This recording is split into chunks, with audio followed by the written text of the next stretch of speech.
Jeff Erickson is with us right now from rotowire.com, your one-stop shop for fantasy sports. And I'll tell you what, baseball's right around the corner. Pitchers and catchers report in about a week or so. We got the deal now ready to go, so the season's going to start on time. Minor league baseball, well, hopefully we get AAA baseball here soon enough, but we get that schedule because we hear that they're going to mirror each other pretty soon, which would be great for Chihuahuas fans. But in the meantime, spring training is almost here, and Jeff, it's great to see you back, and I'm excited because I feel now, finally, with the Super Bowl in the books, that baseball is getting closer and closer.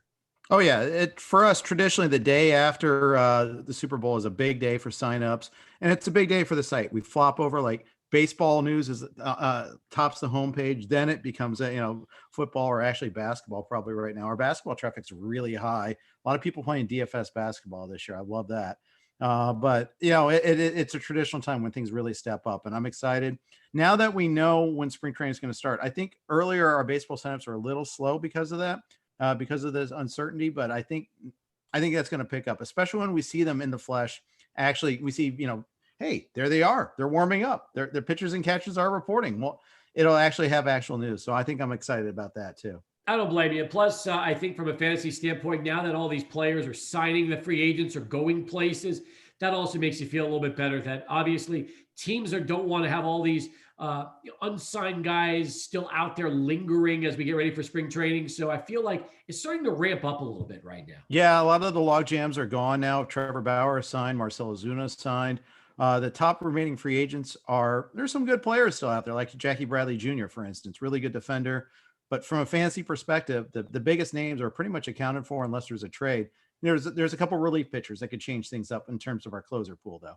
Very true. Now let's talk about some of those names that you just mentioned. First off, Bauer to the Dodgers. I mean, look, if you're a fantasy player and if you're in a dynasty league, I mean, you own Bauer, you got to be excited. If you're in a redraft league, going to that team, the defending world champs, where you already have guys like Buehler and Kershaw in the rotation and Price coming back from the injury, that's got to make you pretty excited too, right?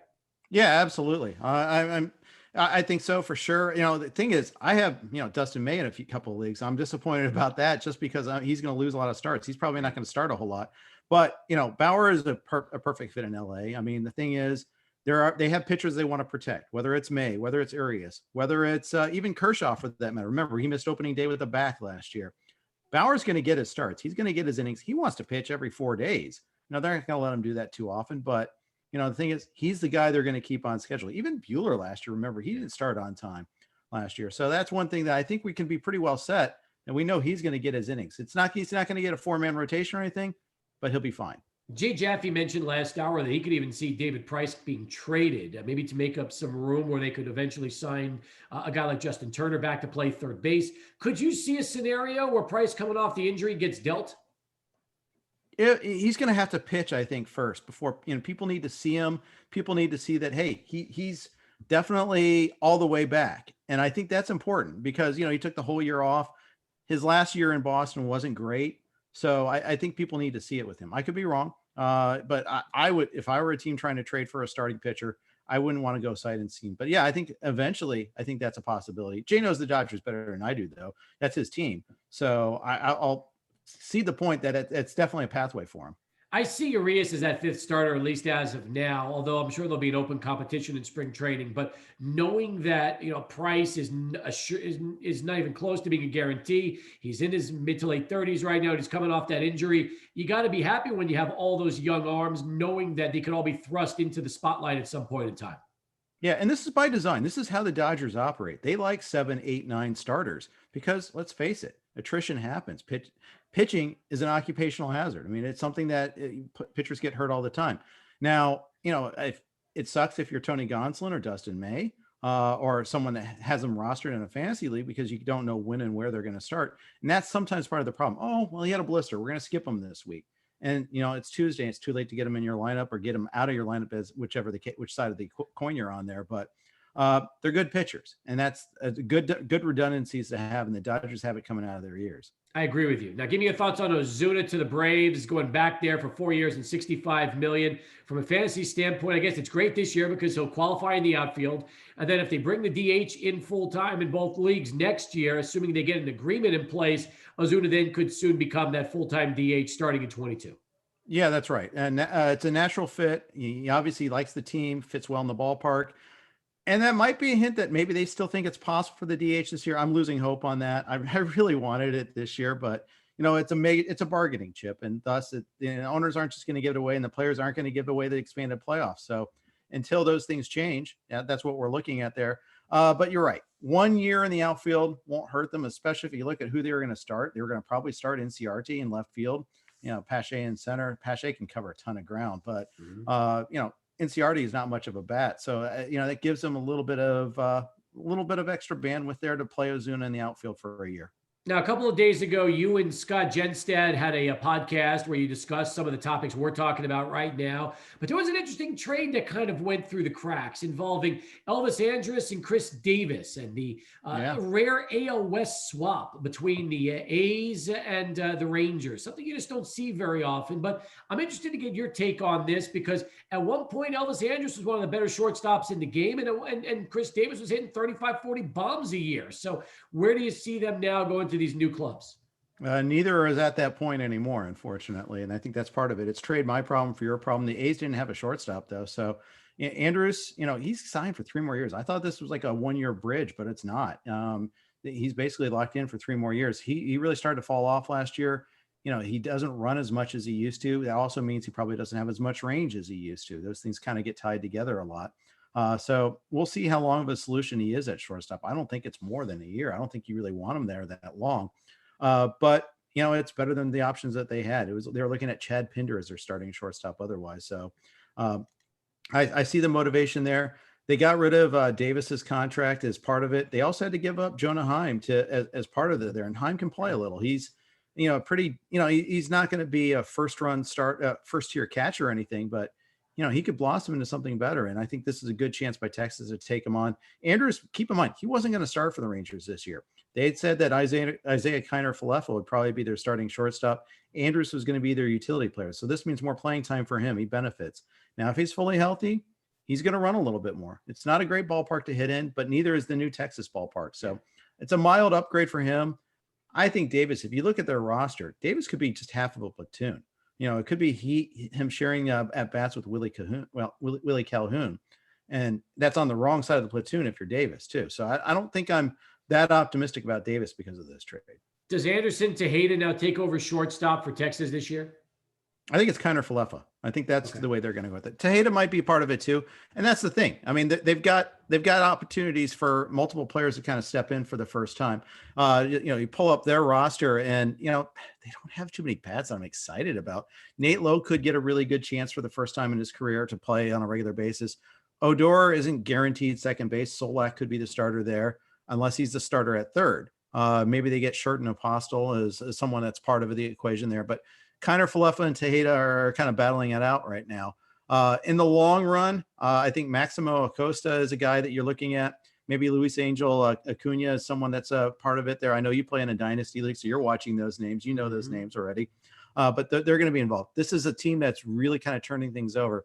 One of the team, if you go in a snake draft, they'll be one of the teams that has the last to have a player picked. It's because they don't have anybody that stands out. Joey Gallo's putatively is their star, but he kills your batting average. So unless you're in an OBP league, he's pretty late in the draft. They traded away Lance Lynn. They don't have an arm that you're excited about. They have a battle at closer. So you don't have a clear-cut first tier closer. You could go 100 picks, maybe 150 before you get your first Ranger. It might be Leody Taveras. Meanwhile, if there's another player that benefits from this trade, it's former Chihuahuas catcher Austin Allen, because now he'll get at bats with Heim traded to the Rangers. And I know they've got Sam Huff as their catcher of the future in Texas, but you add Heim to that equation. But back to Allen, he showed us a lot in El Paso when he played. Likable guy. Yeah, he did. Big friend of Sports Talk, loves the NBA. Huge NBA fan that we found out when we interviewed him on a couple of occasions. But I'm looking forward to seeing if he can carve a role as a nice backup catcher and play a couple times a week. Yeah, I mean, they got Garcia in that trade too, so he'll be part of it. Murphy's the clear starter in Oakland, and he's going to be, and he's one of the good ones. I think he's one of the top 10 catchers out there, but no catcher plays, much more than 120 games, and most of them play less. So you're going to find some opportunities for Allen. I think I agree. A lot of people were kind of bigger on him last year. He was the trendier guy last year. I think he was hurt a little bit last year, so never got that chance. We'll see about this year. Moving.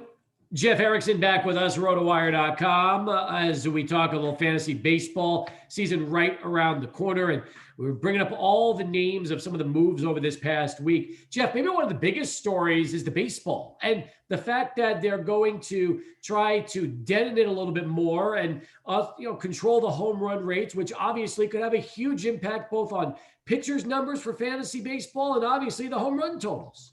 Yeah, that's right. Article came out from Ken Rosenthal and Eno Saris on Monday in The Athletic. Both those guys are awesome, by the way. We had Eno on our show on Tuesday, and he's one of the best interviewers of players, by the way. But he also really dug into the issues regarding the ball. He's been on top of this for the last 5 years. And we're talking about this, and they're trying to, to make it a little bit less bouncy, try to cut back on homers. The goal is to cut back on homers by like 5%. But, it's kind of one of those, it's not, there's science involved, but it's not very precise. And when the KBO tried to do a similar drag, they ended up cutting a third of their homers in a year, but they did it a little bit differently too. The size of the ball was a little bit different. The weight of the ball was a little different. So you may not get the same results. Your results may vary, and it may not have any effect whatsoever too. Apparently there were at least two different balls used last year in 2020 for that matter too, in an attempt to kind of experiment with some control of the ball. So this is the first time MLB has admitted they're trying to adjust the ball. That's one of the things I think that was noteworthy out of this too. Before it's oh, well, it's just all within a range. We're not doing anything. It's Rawlings. They own Rawlings. That's what people don't really realize there. MLB has a company that bought Rawlings. And so they can do whatever they want to the ball. So did MLB actually use two different balls during the same games? Was that ever in effect? That's what Eno was saying. Wow. Yeah, maybe I don't know about the same game, but same season. They're samples from this game here had this ball. Sample from this game here had a different type of ball. In terms of some of the centering, some of the weighting, and you read the article. It's follow Eno on Twitter at Eno Saris, Sarris, and check it out because it's really fascinating stuff. And he and Ken Rosenthal did a great job on that. But the other news too is they're adding 5 more humidors. And that's a big deal. We saw what happened in Arizona with the humidor, happened in Coors. Last year, sneakily, three franchises, including the Mets and the Red Sox, I think Seattle might have been the third, added it. We found out halfway through the season. Here they're saying 5 more are going to do it, but they didn't tell us which ones, which is kind of tricky too. Why? Why would they do that? Why are they trying to be so sneaky and secretive? What's the point? Idea. I don't know. Maybe it was that's something they wanted. They're going to the team to reveal first or something. Maybe they wanted to kind of control it that way. Maybe they wanted to make sure that the team was on board, had everything in all set up. I'm hoping we know, but as someone who projects players for a living, that'd be kind of a useful bit of information to know. You know what else about the baseballs that fascinates me sometimes is as they tinker with it, sometimes you'll see pitchers develop more blisters because the seams change. Yep. And if it's either more tight or wound differently, you can start seeing players go on the DL, pitchers with blister injuries, and you hope that doesn't happen, obviously. You're playing Rich Hill's music right now. That the super blister coming on again. In fact, I think he just got one just hearing about that. But no, it's tough. It really is tough. And then some pitchers say, "Well, I couldn't get a feel for the ball. I couldn't throw this pitch." And some of that was because of the ball. Some of that, and then you got to places where they had humidor and they could dig their hands in a little bit better. It's really interesting to see all these dynamics and. There's a lot there that we don't know about the game that is almost inside baseball. And we get it in dribs and drabs, and it's fascinating stuff. And it's really hard to kind of get your brain around it all.